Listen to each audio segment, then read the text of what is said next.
Get that down a little bit. 3, 2, 1. UT's desegregation story is familiar to many of us. UT refused to admit Black students even after Brown v. Board of Education made segregation illegal. UT only integrated after trailblazers like Theodis Robinson and Lincoln Blakeney challenged the status quo. This narrative is certainly true, and the stories of our protagonists are certainly worth telling, but our story is incomplete. Specifically, it glosses over the role of the individual faculty members in this process.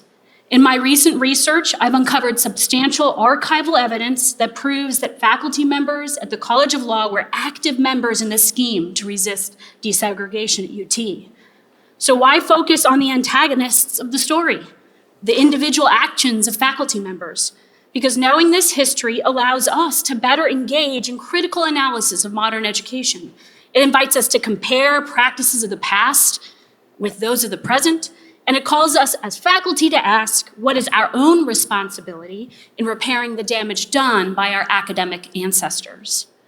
To the history. Knoxville is often characterized as a beacon of liberty within a less tolerant South, but in reality, Knoxville had a system of segregation that permeated all walks of life. Lunch counters, parks, and buses were segregated. Segregation was particularly evident in Tennessee's schools, which were segregated by constitutional amendment. In 1948, Black citizens of Tennessee had no access to a state-funded law school. If they wanted to become a lawyer, they had to apply for a scholarship to attend law school out of state, and there were few such options. But by this time, the NAACP, led by Thurgood Marshall and Charles Hamilton Houston, had won several victories in the courts. Local leaders like Carl Cowan in Knoxville led the fight here. These litigation victories made it clear that Plessy v. Ferguson was on its way out, and soon. The archives show that the UT administrators knew this. If they continued to deny admission to Black applicants based on their race, they would be subject to costly litigation, which they would lose and which would force them to integrate. But if they desegregated, they might anger the Board of Trustees. Then President Brem turned to one of our law faculty for help, and he came up with a solution. UT should deny Black applicants admission, but avoid doing so based on their race. Find some other reason, a technicality, play dumb, stole for time. This way they could avoid litigation and the matriculation of Black students at UT. And that's just what they did in the law school and throughout the university. Following Baugh and Brem's plan in the law school, Elvin Overton, professor and chair of the law school admissions committee, denied applications for many students based on race without saying so. I'll highlight a few examples. In 1949, Robert Williams, a former Tuskegee Airman from Nashville, applied. Overton told him he was being denied because his transcript wasn't sealed and he didn't have enough PE credits. And in 1948, Henry Hill was told that they doubted he was a Tennessee resident, but his application clearly showed he was from Alcoa, just 15 miles away.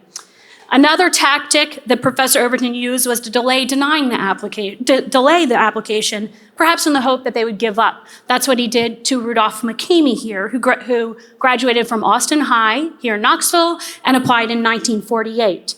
Overton was initially receptive to McCamey's application, but that's when he didn't know his race. Once that became clear, it was radio silence. But McCamey did not give up. The day before the deadline, and 2 days before the start of the classes, McCamey walked into the College of Law and requested a decision, and Overton's hand was forced. In that meeting, Professor Overton told McCamey for the first time that he would not be admitted because his application was incomplete. McCamey had already attended 1 year of law school at North Carolina College at Durham, and Overton said that it was the policy of the law school to require transcript of all transfers, but there was, in fact, no such policy. Only applicants seeking transfer credit had to provide these additional documents, and he had said that he wasn't seeking that credit. In addition, faculty minutes from the time show Overton treated white students very differently. In just the next admission cycle, Overton granted 16 students admission, conditioned on later receiving their transcripts. Of course, McCamey could not obtain such documents in one day, and he ended up finishing his law degree at Howard Law School. He went on to become a prominent activist, politician, and lawyer, serving the Knoxville community for 32 years. He and Carl Cowan shared an office on East Vine Street for much of that time, and that office was wiped away during, as what Courtney has described, Knoxville's so-called urban renewal. But back to 1948. Although the UT Law faculty had succeeded in keeping McCamey out, his visit clearly worried them. The law school dean quickly closed registration one day early, and Professor Baugh warned state officials that needed to create a separate law school for Black applicants, and soon, or they would either have to close the law school or admit Black students under court order. The presentation so far is focused on the denial of admission of Black citizens for facially neutral reasons, but UT Law faculty were active in other efforts. Professor Baugh acted as legal counsel for the university and represented in desegregation lawsuits. Dean Wicker's views regarding segregation were clear. He had no qualms about putting them in writing, and you see them here. Wicker worked hard to achieve his goal.